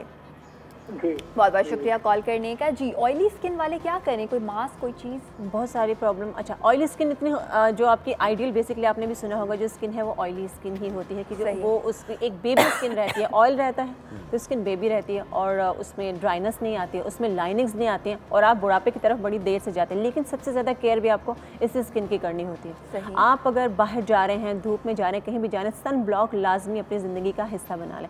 अगर आपके पास सन ब्लॉक अवेलेबल नहीं है, आप कहते हैं कि उसकी जगह हम और क्या यूज़ कर सकते हैं, तो आपको मैंने कहा कि आप अपने घर में जो तुलसी है वो ड्राइड फॉर्म में आप रखें। आप उसका जो पाउडर है वो जिस तरह हम फेस पाउडर लगाते हैं उस तरह आप अपनी स्किन पे लगाएंगे। आप दिन में 2-3 बार उसको लगाएं, आपके ऑयल कंट्रोल होना शुरू हो जाएगा। उसके साथ बड़ी जल्दी कंट्रोल होगा। एज वेल एज़ जो भी आप अपना फेस वॉश यूज़ कर रहे हैं, पता नहीं वो ऑयली यूज़ कर रहे हैं, ड्राइड कर रहे हैं, तो ये चीज़ें भी बड़ी मेंशन करती हैं। और ऑयली चीज़ें जो आप तली हुई चीज़ें खा रहे हैं उनको अवॉइड करें। अच्छा ऐसा होता है कि अगर आपकी ऑयली स्किन है और आप चाहते हैं कि पिंपल्स या ये सारी चीज़ें ना हो तो ऑयली खाना अवॉइड करें? बिल्कुल करें और कोशिश करें कि जिस तरह पैक मैंने बता दिया, आप मुल्तानी मिट्टी में आप ये तुलसी के पत्ते आप मिला के ड्राइड फॉर्म में आप ये भी अपनी स्किन पे पैक लगा सकते हैं। ये भी आपका सारा, अगर एक बार आपने दिन में लगाया, पूरा दिन आपका स्किन का ऑयल जो है वो आयशा को चूंकि लगता है कि तमाम तर मसाइल खाने की वजह से होते हैं, इसलिए मैं आपसे पूछना चाहूँगा कि आप किसी खुदा नास्ता बीमारी का शिकार होने के बाद इलाज की तरफ आएँ, ऐसा कोई तरकीब बदहज़मी से बचने के लिए, निज़ाम को ठीक रखने के लिए जो हम डाइट का मुस्तकिल हिस्सा बना लें, ख़ास तौर पे रमज़ान में? जी बिल्कुल, कोशिश ये करें कि हम सहरी से शुरू करते हैं। आप अपनी लाइफ में दही ज़रूर खाइए। मैंने हमेशा बताया, हर प्रोग्राम में बताया और अल्लाह का शुक्र है कि मेरे पास ऐसे मैसेजेस आए, कॉल्स आते हैं प्रोग्राम्स में कि जो लोग नहीं खाते थे, हमने आज तक दही दूध का इस्तेमाल ही नहीं किया, उन्होंने कहा हमने दही का इस्तेमाल किया, हमें बहुत फ़ायदे हुए हैं। एक तो प्यास नहीं लगती, दूसरा आपका जो मैदा है उसमें आप गर्मी महसूस नहीं होती, आपको चीज़ें हज़म होने शुरू हो जाती हैं। सही है। तली हुई चीज़ों को अवॉइड करें, पराठे ना खाएं, सुबह ऑमलेट बना के ना खाएं। चीज़ें ठंडी खाने का मकसद ये नहीं कि आपने बर्फ़ डाली और वो चीज़ें ठंडी करके खा ली। ठंडी का मकसद ये होता है कि जिनकी तासीर ठंडी हो, तासीर ठंडी होती है। खीरे के जो बीज होते हैं, जो लोग बहुत ज़्यादा जिनको प्रॉब्लम होता है खुदा नास्ता अल्सर की तरफ, या उनको बहुत ज़्यादा जलन महसूस होती है, चीज़ें खा ली, पकोड़े खा लिए, बहुत जलन होगी, वो क्या करें, थोड़ी देर के बाद सिर्फ खीरे के जो बीज हैं उनको खाएं। आप यकीन करेंगे कि वो उनको ख़त्म हो जाएगी। और अगर मुकम्मल खीरा भी खा लें तो बेहतरीन है। अगर नहीं खा रहे, फ़र्ज़ करें आपने पेट भर के बहुत सारा खाना खा लिया और आपका दिल नहीं कर रहा पूरा खीरा खाने को, तो आप सिर्फ उसके बीज खा लीजिए। सिर्फ एक दवाई की तरह खीरे के बीज आप उस वक्त खा सकते हैं। अच्छा डॉक्टर फराह, हम जानना चाहेंगे कि यंग और खूबसूरत रहने के लिए क्या किया जाए? कोई मास्क, कोई ड्रिंक, अच्छे अमाल किए जाएं और नमाज पढ़ी जाए 5 वक्त की, रोज़ा रखा जाए, कुरान पढ़ा जाए, खुद ब खुद नूर और खूबसूरती आ जाएगी। दूसरों का ख्याल रखें। इतना प्यारा मैसेज आपने दिया कि दूसरों की मदद अगर आप और भी दे दें आपका इस्तेमाल। बिल्कुल ज़रूर, मैं टोटका भी बताऊंगी। आपने करना ये है कि अपने घर में आप मुलट्ठी का पाउडर तो हर घर में आपको मिलेगा। मुलट्ठी इतनी बेहतरीन चीज़ है कि अगर वो आप 3 महीने लगातार यूज़ करें और इसका नुकसान नहीं है। अगर आप कोई भी, हम एज डॉक्टर बहुत सारी चीज़ें भी, अगर क्रीमें भी आपको बताते हैं, वो वक्ती असर करती है, बाद में आपके साथ प्रॉब्लम क्रिएट करती है। दूध दही का इस्तेमाल अपनी ज़िंदगी का हिस्सा बना लें, क्योंकि हमने जंक फूड की तरफ अपने आप को रखा हुआ है। जंक फूड को अवॉइड कीजिए जब तक हम अंदर से सेट नहीं होंगे, इम्यूनिटी सिस्टम सेट नहीं होगा। आपकी स्किन और हेयर वक्ती सेट होंगे, क्योंकि हम अपर लेयर पे ऊपर की तरफ चीज़ें इस्तेमाल कर रहे हैं, तो आपको वक्ती असर करेंगी। दूध दही का इस्तेमाल कीजिए। इसके साथ साथ टोटका ये है कि आपने मुलट्ठी लेनी है, बादाम का पाउडर लेना है, लेमन जूस लेना है। एक चम्मच आप मुलट्ठी का पाउडर ले लीजिए, आधे 3 से 4 बादाम का पाउडर बना लें, या ½ टीस्पून आप बादाम का पाउडर ले लें। चंद कतरे उसमें लेमन के ऐड कर लीजिए, लेमन के जूस के, और 1 चम्मच या 2 चम्मच उसके अंदर फ्रेश मिल्क ऐड कर लें। Thank you so much. यहाँ पे आपको पता चल गया यंग कैसे रहना, खूबसूरत कैसे रहना, अपने ही रंगत को निखारना कैसे है। बहुत बहुत शुक्रिया डॉक्टर फराह आपका। आपने हमें ज़ाहिरी खूबसूरती से मुतल्लिक और अंदरूनी निज़ाम भी ठीक रखने दोनों के हवाले से बताया। थैंक यू सो मच, आप लोगों ने मुझे इन्वाइट किया और मुझे अच्छा लगा। आपको हम सहमत देते रहेंगे। एक मुख्तलिफ ब्रेक की जानिब नाज़रीन हमें बढ़ना है, और इस ब्रेक के दौरान लाहौर इस्लामाबाद में बसने वाले अपने वक्त के मुताबिक रोज़ा इफ्तार करेंगे। हम वापसी पर आज अपने मौजू पर यानी ईमानदारी, दयानतदारी और खुसूसन कानून की पासदारी, इस पर उलमा कराम से रहनुमाई लेंगे। तो आप रौनक इफ्तार देखते रहिए।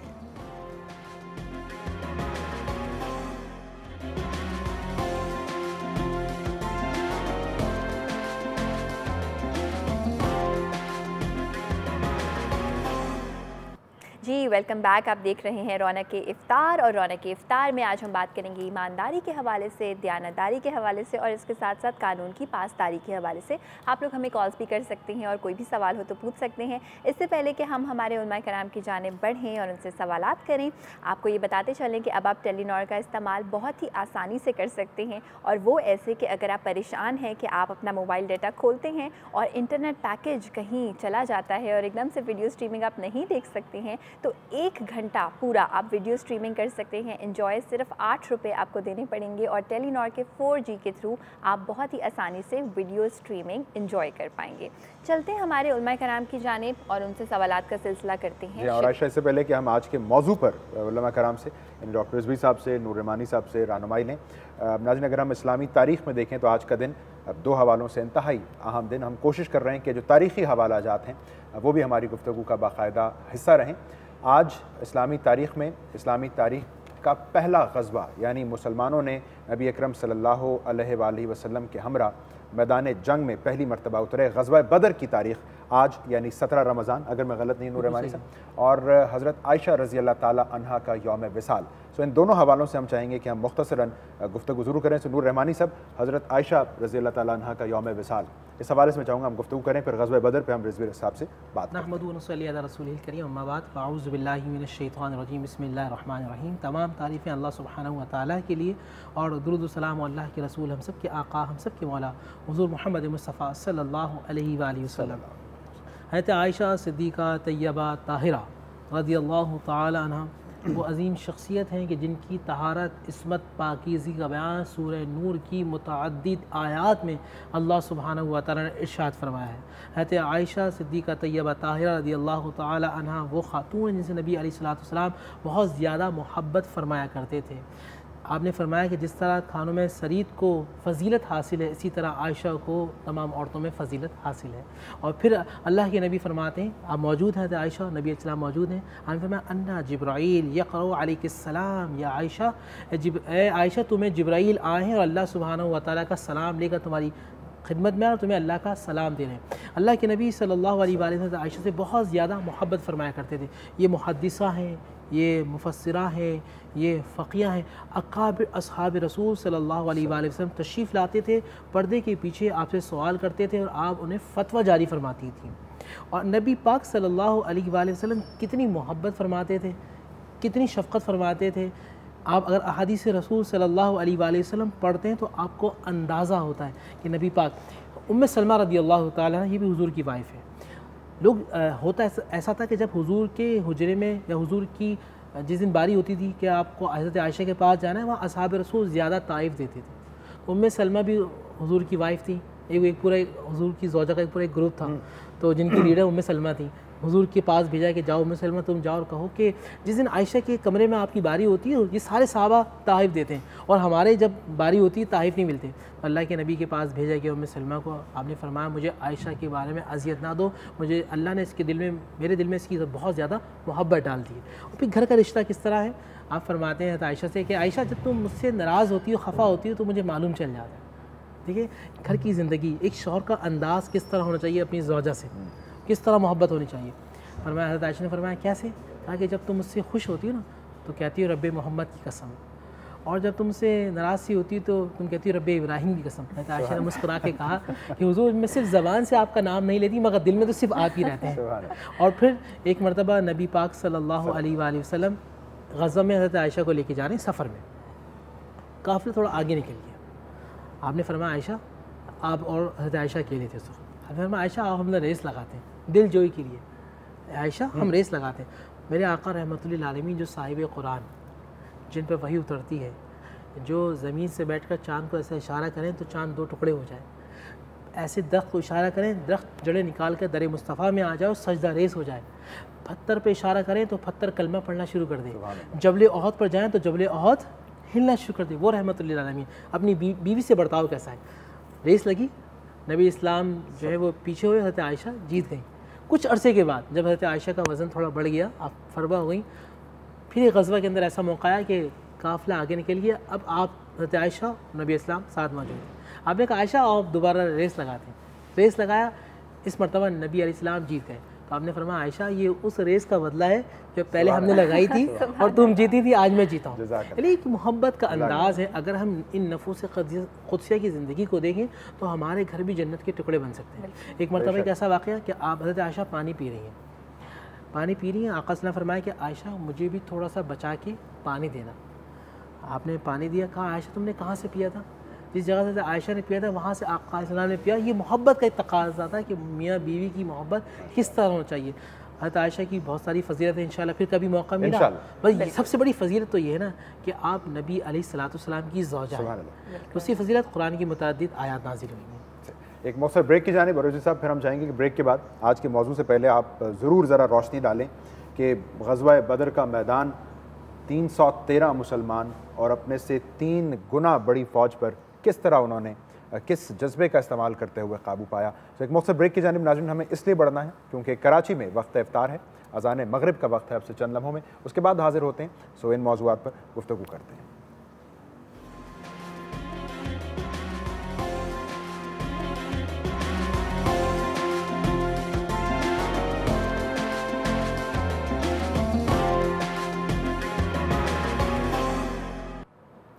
इफ्तार के बाद नाज़रीन आपको रौनक के इफ्तार में एक मरतबा फिर खुश आमदीद कहते हैं। ईमानदारी, दयानतदारी, कानून की पासदारी, इस पर बात करने से कबल जैसे हमने आपको तारीख़ का हवाला दिया, आज इस्लामी तारीख़ में ग़ज़वा बदर लड़ी गई। सो मैं चाहूँगा कि डॉक्टर रिज़वी साहब हमें ग़ज़वा बदर के हवाले से बताएं कि ये बुनियादी तौर पर ग़ज़वा बदर अलामत है किस बात की? रिज़वी साहब, जज्बा ईमानी की है, नुसरत खुदाबंदी की है, या इन सब की है? इसकी अहमियत है क्या? बिस्मिल्लाहिर्रहमानिर्रहीम। थोड़ा सा उसका बैकग्राउंड अगर बात हो जाए तो फिर बात खुद ब खुद वाज़ेह हो जाएगी कि आपके जवाब आ जाएंगे सवाल। देखिए, पहली बात तो सबको पता है कि 13 साल तक जो मक्के के जो लोग थे, ख़ासतौर से कुरैश जो सरदारान मक्का थे, सख्त मुखालिफ थे इस्लाम की, हुज़ूर अकरम की। उन्होंने इंतहा कर दी मुखालिफत की, हत्ता कि फिर आपके कत्ल पर आमदा हुए, यहाँ तक कि आपको वहाँ से हिजरत फरमानी पड़ी। यानी ये दुश्मनी की इंतहा थी। मगर क्योंकि उनका वार कामयाब नहीं हुआ कि वो चाहते थे कि हुजूर को कत्ल कर दें या हुजूर के मिशन को ख़त्म कर दें, वो दुश्मनी तो उनको असल में इस्लाम से थी, हुजूर से इसलिए थी कि आप फैला रहे थे इस्लाम। आप चले गए मदीने और मदीने में लोगों ने आपको बहुत एक्सेप्ट किया और आपकी बड़ी यानी बड़ा अच्छा इस्तकबाल हुआ, बड़ा असर हुआ वहाँ पर लोगों ने बहुत इस्लाम कबूल किया, मुतासिर बहुत हुए इस्लाम से, यहाँ तक कि इस्लामी हुकूमत कायम हो गई मदीने के अंदर। अब ज़ाहिरी बात है, आप सोचिए कि ये जो कुरैश के सरदार थे इनका क्या हाल हुआ होगा।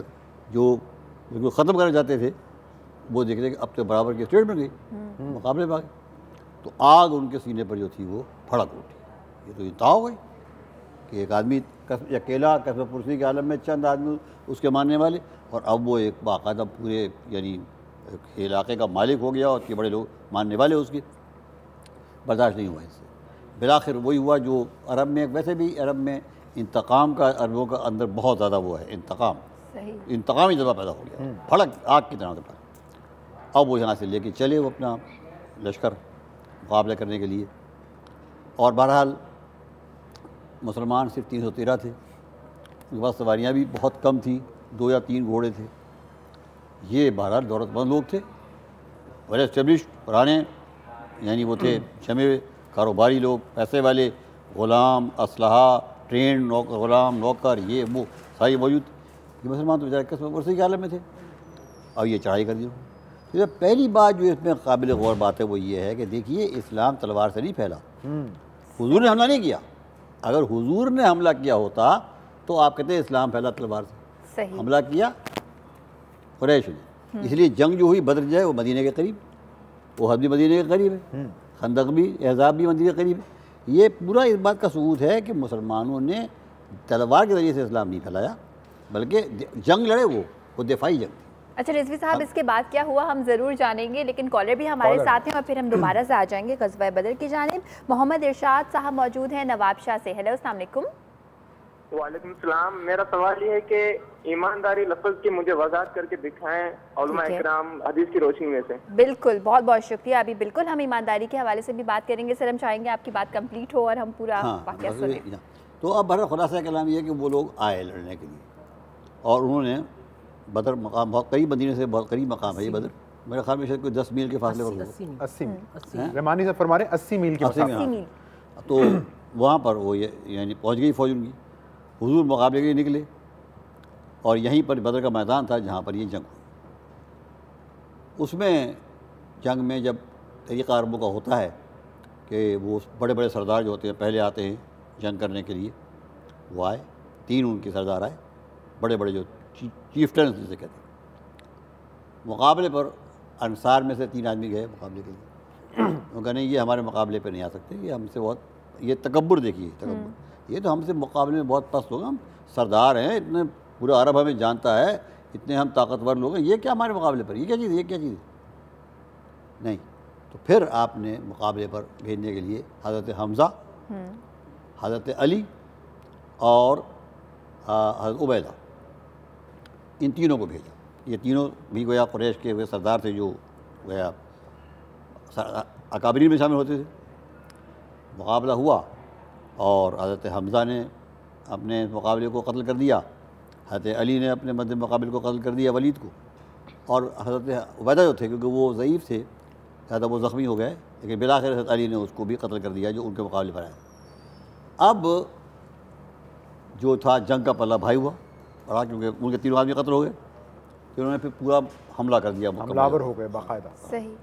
बहुत जंग हुई, मगर ये है जज्बा ईमानी जो आगे इंशाअल्लाह हम जिक्र करेंगे कि जो आपने भी सवाल किया था कि इतने मुसल्लह लोग, इतने यानी तैयार लोग, और ये प्यादा और उतने ज़्यादा ट्रेंड नहीं, असलहा भी उतना अच्छा नहीं उनका, मगर उन्होंने ऐसा मुकाबला किया कि फिर आखिर उनको भागने पर मजबूर कर दिया। सुभान अल्लाह। और ब्रेक हमें एक बताया जा रहा है, लेकिन मेरा ख्याल है रहमानी साहब इस पर भी एक ईमानदारी का पहलू निकलता है कि अपने मिशन के साथ जो ईमानदारी है वो इस आलम की थी कि फिर अल्लाह ताला की तरफ से नुसरत आई और कामयाबी मिली। बड़ा अच्छा सवाल हमारे कॉलर ने किया, ब्रेक के बाद रहमानी साहब से चाहेंगे इसकी वजाहत कि सुन्नत रसूल और अहादीस की रोशनी में ईमानदारी की अगर कोई तारीफ़ वज़ा की जा सके, इस पर बात करते हैं नाज़रीन इस ब्रेक के बाद।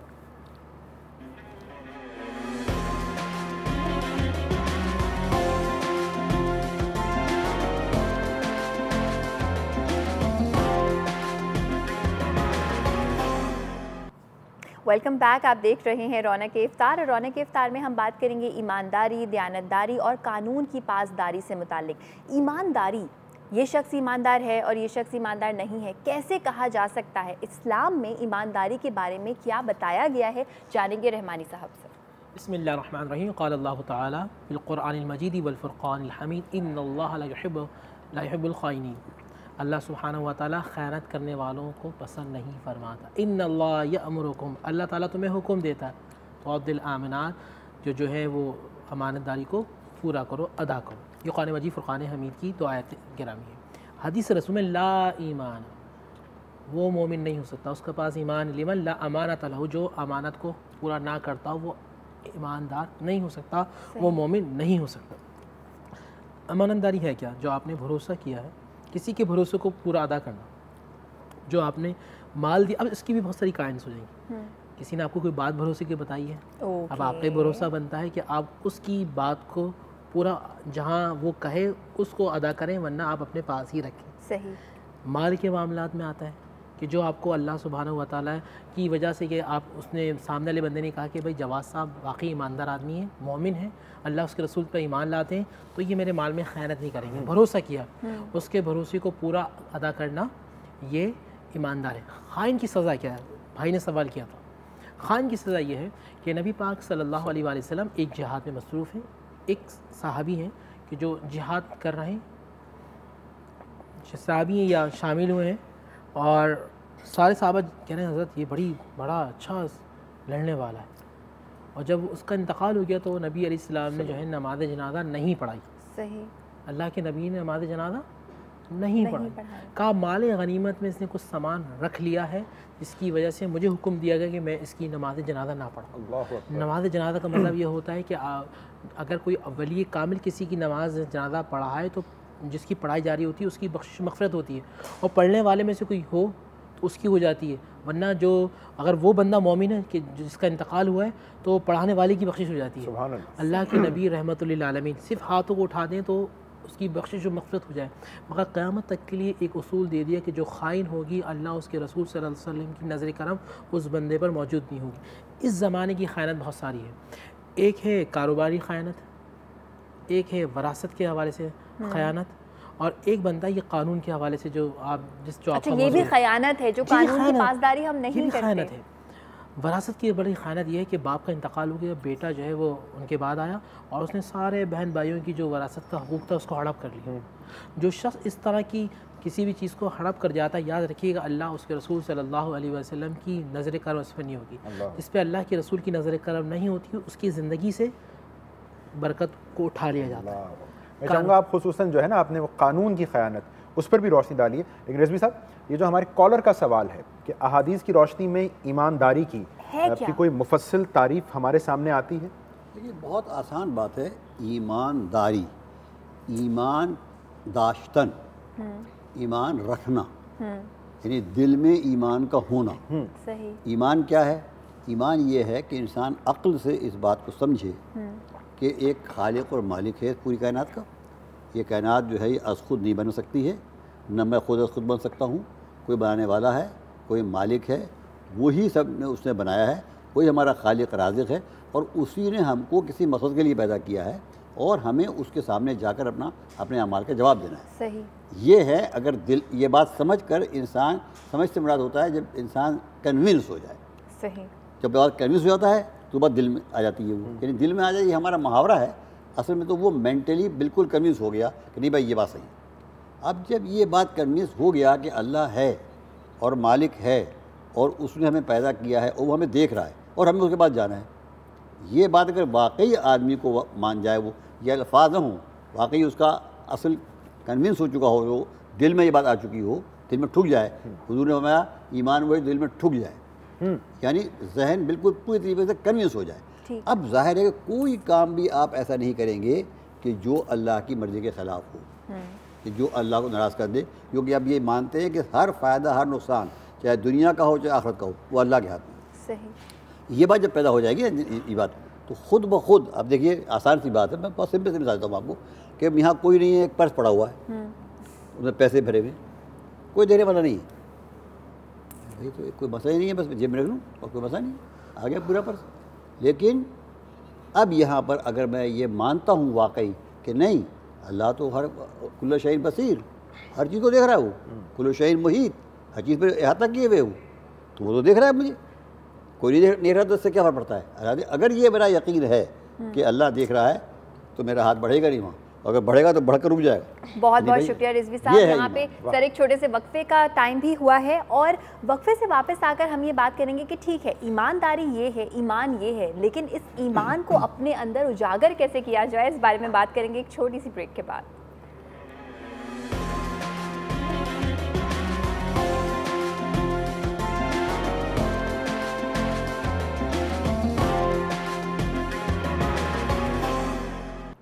जी वेलकम बैक। आज हम बात कर रहे हैं दयानतदारी के हवाले से, ईमानदारी और कानून की पासदारी कैसे की जाए ये जानेंगे हमारे उलमा कराम से। लेकिन इन तमाम चीज़ों से पहले ये जानना बहुत ज़रूरी है कि वो ईमान जिसकी हम इतनी देर से बात कर रहे हैं उसको अपने अंदर लाया कैसे जाए, पैदा कैसे किया जाए। रहमानी साहब हम चाहेंगे आप हमें बताएं। बहुत बुनियादी सवाल कर दिया कि ईमान कैसे, एक जहन में तो ये बात रखिएगा, ला इलाहा इल्लल्लाह, नहीं कोई माबूद सिवाय अल्लाह के, मुहम्मद रसूलुल्लाह, मुहम्मद अल्लाह के रसूल हैं। अब आपने ये बात जब कह दी तो एक पूरा एक फ़लसफ़ा आपके सामने आ गया है कि वो अब वो ज़िंदगी गुजारनी है कि जो मोहम्मद रसूलुल्लाह सल्लल्लाहु अलैहि वसल्लम ने बताया है। जहाँ हुज़ूर ने कहा चलना है तो वहाँ चलना है, जहाँ उनका हुक्म है बैठ जाना तो वहाँ बैठ जाना है, जहाँ उन्होंने कहा कि यहाँ आराम करना है तो यहाँ आराम करना है और तेज़ी से गुज़र जाना है। तो ये तमाम बातें नबी अलैहिस्सलातु। अब ईमान की बात हम ये करते हैं, ईमान की बहुत सारी शाखें और उनमें से एक है अमानत, दयानत। वो जाहिल माशरा भी ज़माने जाहिलियत का, वो भी नबी अलैहिस्सलाम को सादिक और अमीन कहता था।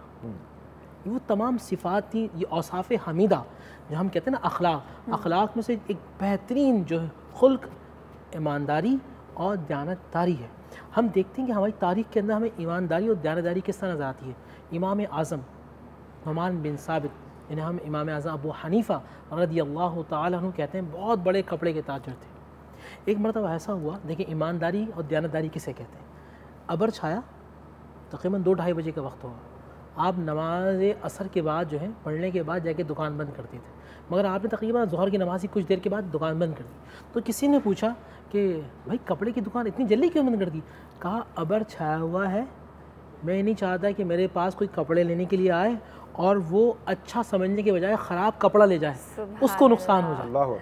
फिर एक और मिसाल आती है कि एक औरत आती है और कहती है कि मैं मजबूर हूँ, मुझे कपड़ा आप ख़रीद लें। आप कपड़ा देखते हैं, क्या तुम दोगी? वो कहता है कि 100 दिनार। कहते हैं नहीं, ये कीमती कपड़ा है, कीमती 200 दिनार। और फिर कपड़े पर हाथ लगाते हैं कि नहीं, इससे भी कीमती है। औरत कह रही है 300 में ले लें, वो कहते हैं नहीं ये तो कीमती है। 400 में ले लें, वो कहते हैं नहीं ये तो कीमती, इससे भी कीमती है। फिर वो कहते हैं 500, हाँ कहते हैं अब सही है, अब 500 के करीब ये कपड़ा है। अब मदीने के बाज़ार में, जो नबी अलैहिस्सलाम ने मदीने में एक बाज़ार लगाया था, जिसे उस ज़माने में मोहम्मदी बाज़ार कहा जाता था। वहाँ पता किस बात में झगड़ा होता था जवाद भाई? बेचने वाला कहता था कि ये चीज़ जो है 100 रुपये की है, और जो ले रहा होता वो कहता था नहीं ये तो 150 रुपये की है, आप सस्ती क्यों बेच रहे हैं? बेचने वाला कह रहा है कि ये 100 रुपये की है। कितना ईमान, जो बहन ने कहा था ना, ईमान जिसके दिल में खौफ खुदा होता है। खौफ खुदा इंट्रो के अंदर बात की थी, रब्बे जुल जलाल देख रहा है। ये देखने वाली सिफात जब हो जाती है ना कि कोई देखे ना देखे, अल्लाह की ज़ात मुझे देख, तो ईमानदारी आ जाती है। कॉलर भी हमें बताया हमारे साथ है शगुफ्ता है गुजरात से। हेलो, अस्सलाम वालेकुम। वालेकुम सलाम जी शगुफ्ता, क्या पूछना चाहेंगी? जी मैं ग़ज़वा बदर के बारे में आपसे पूछना चाहती हूँ कि उस पे कुछ रोशनी डालो। ठीक है, बहुत बहुत शुक्रिया आपकी कॉल का, आप अपना रखिएगा बहुत सारा ख्याल। साहब ने बड़ी मुफस्सल अंदाज में बात भी की थी। मैं इससे नहीं मानना चाहूँगा कि ये मुल्की कवानीन हम बड़ी आसानी से इनको नज़रअंदाज करते हैं, ये कह के कि ये तो एक इंसान के बनाए हुए कवानीन है, ये तो जब मेरा दिल करेगा मैं मान लूँगा, जब मौका मिलेगा मैं नहीं भी मानूंगा। तो इसमें भी गुनाह है। बिस्मिल्लाहिर्रहमानिर्रहीम। देखिए, आप ये सोचें कि जो कवानीन बनाए हैं उनका मकसद क्या है? सही, फ़कत ये मकसद नहीं कि हुकूमत की आप वो करें इताअत। मसलन छोटी सी मिसाल देता हूँ, जैसे लाल बत्ती है कि यहाँ रुकना है आपको। अब अगर आप भी रुकेंगे, क्या होगा कि आपने गाड़ी आगे बढ़ा दी, उधर से बत्ती खुली हुई है सब्ज़, उधर से वो अपने हिसाब से आ रहा है कि भाई ये खुली हुई, और आप सामने आ गए। अंजाम क्या हुआ? किसी की जान और माल को खतरा, उसकी और आपकी दोनों की जाने गई, बिल्कुल नुकसान हुआ ना। तो अब इस बात को देखिए कि जान बचाने का तरीका है ये। सही। असल में कानून क्या है? जान और माल और इज्जत और आबरू बचाने का जरिया है। सही। क्योंकि जान बचाना फ़र्ज़ है। मन अहया नफ्सन, कुरान मजीद ने कहा, जिसने एक आदमी की जान बचाई उसने तमाम इंसानों की जान बचाई, और जिसने एक आदमी को बेगुनाह कत्ल किया उसने तमाम इंसानों को कत्ल किया। ये कुरान की आयत है ना। तो अब इस हिसाब से देखिए, आपके जब आपने इस कानून की बाज़ारी नहीं की तो गोया आपने जानों को ज़ाया कर दिया, कत्ल कर दिया। तो कत्ल करना कितना बड़ा गुनाह है? वो कत्ल हुआ या नहीं हुआ, लेकिन अगर इसका एहतमाल भी पैदा हुआ तो खदशा भी हो तो गया ना, तो हो जाता है ना। ये तो होता है, कितने लोग मरते हैं, आप देखते हैं कितने एक्सीडेंट कितने होते हैं, कितने आदमी मर जाते हैं। और मोस्टली जो एक्सीडेंट्स होते हैं वो कानून की तोड़ने की वजह से होते हैं, तोड़ने की वजह से होते हैं, एब्सोल्युटली खाली सड़कों पे होते हैं, खत्म हो जाता है। तो बेगुनाह कत्ल होते हैं इस तरीके से। ऐसे ही मतलब फ़र्ज़ बाल अब कानून है कि भाई आप बिला लाइसेंस असलहा लेके न चलें, है ना। ये अब गलत पार्किंग से तो किसी की जान को खतरा नहीं होता ना? नहीं होता है, उसमें हो सकता है। अगर आपने गलत पार्किंग की है, एक आदमी बीमार हो गया, वो आता है गाड़ी में ले जाने के लिए, वो अपने उसको और वो गाड़ी फंसी हुई है, गलत पार्किंग की हुई है तो मर गया वो गाड़ी के अंदर। एक जुमला समझिएगा, मखलूक के दिलों को तकलीफ़ देना, मखलूक को तकलीफ़ देना अल्लाह सुब्हानहू व तआला की बारगाह में गुनाह लिखा जाएगा। जब आप किसी मखलूक को, क्योंकि एक मैंने हदीस पढ़ी, अम्मा आयशा फरमाती हैं कि मैंने नबी इस्लाम से पूछा मेराज की जो रात में अल्लाह से जो राज़ न्यास की बात हुई थी उनमें से क्या बात थी, एक तो बता दें। फरमाया कि जो मखलूक का दिल जोड़ेगा कल क़यामत में रब्बे ज़ुजला उसको जन्नत में महल अता फरमाएगा। ये बात जब सैयदना सिद्दीक़ अकबर को बताई तो वो रोने लगे। कहा अब्बाजान आप क्यों रोते हैं? आयशा ने फरमाया क्यों रोते हैं? कहा इसका उलट सोचो, जो जोड़ता है तो उसे जन्नत में घर मिलेगा और जो मखलूक का दिल तोड़ेगा उसे क्या मिलेगा? अल्लाह। तो जो आपका सवाल था गलत पार्किंग, किसी को तकलीफ़ होती है, मखलूक को ना सिर्फ इंसान बल्कि जानवरों को भी आप तकलीफ़ देते हैं तो हो सकता है कि ये अमल भी आपका जहन्नुम में ले जाए।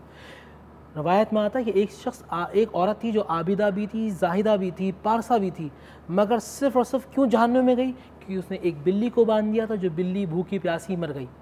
बनी इसराइल की एक बदकार औरत इसलिए जन्नत में चली गई कि कुत्ता आया है, वो कुत्ता ज़मीन को चाट रहा है, वो पानी पीती है, वो समझती है कि इसको प्यास लगी है, वो अपने मोज़े को जो है उतारती है, पानी भरती है, उसको पिला देती है, वहीं अल्लाह उसकी रूह कब्ज़ कर लेता है, फरिश्तों को हुक्म देता है कि इसने एक जानदार की जान बताई तो उसको जन्नत में डालो। सुभान अल्लाह। तो रहमानी साहब और रिजवी साहब, उन लोगों के बारे में आप क्या कहना चाहेंगे, उनको क्या कहना चाहेंगे जिनके घर में पालतू जानवर होती हैं मगर उनको अजियत देते हैं उनके बच्चे? वही बात ना, देखिए ये कानून की पासदारी इसलिए ज़रूरी है कि अगर आप कानून की पासदारी नहीं करेंगे तो लोगों को अजियत पहुँचेगी। आप मुझे कोई कानून भी आप ले लें, छोटा है बड़ा, जब आप उसको तोड़ते हैं ना तो उससे किसी न किसी को अजियत पहुँचती है। सही। जानवर को या इंसान को अजियत तो पहुँची ना।